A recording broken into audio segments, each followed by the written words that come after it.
அண்மைச் செய்தி. இன்று முதல் வரும் 29ஆம் தேதி வரை தமிழ்நாட்டில் வெப்ப அலை வீச வாய்ப்பு இருப்பதாக இந்திய வானிலை ஆய்வு மையம் தெரிவித்திருக்கிறது. கூடுதல் விவரங்களை செய்தியாளர் மாணிக்கம் வழங்க கேட்கலாம். மாணிக்கம், வணக்கம். விவரங்களை சொல்லலாம்.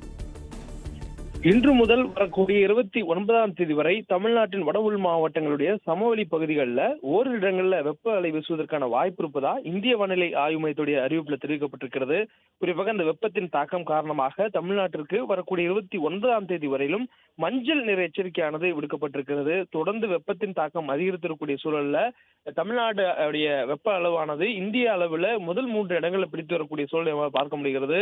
2 தினங்களுக்கு முன்பாக ஈரோட்டில் பதிவான வெப்ப அலை நாட்டிலேயே அது பதிவான அதிகபட்ச வெப்பநிலையில் 2வது இடமாக இருந்தது. அதே போன்று நேற்று முன்தினம் பதிவான சேலத்தில் பதிவான வெப்பநிலை நாட்டிலேயே பதிவான அதிகபட்ச வெப்பநிலையில் 3வது இடத்தில் பிடித்திருந்தது.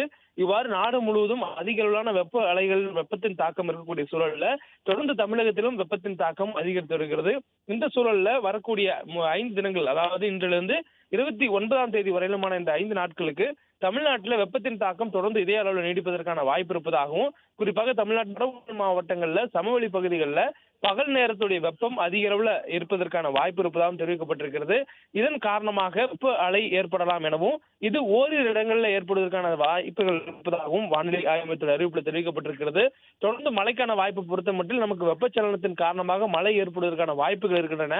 அதே வேளையில பகல் நேரத்தில் இல்லாத மாலை நேரத்தில் ஏற்படுவதற்கான வாய்ப்பு இருப்பதனால ஒரு சில இடங்களில் மட்டும், குறிப்பா தென் மாவட்டங்களில் இந்த வெப்பச்சலனத்தின் காரணமாக மழை ஓரிரு இடங்களில் லேசான அளவில் பெய்வதற்கான வாய்ப்பு இருப்பதாகவும் வானிலை மையத்துடைய அறிவிப்புல தெரிவிக்கப்பட்டிருக்கிறது.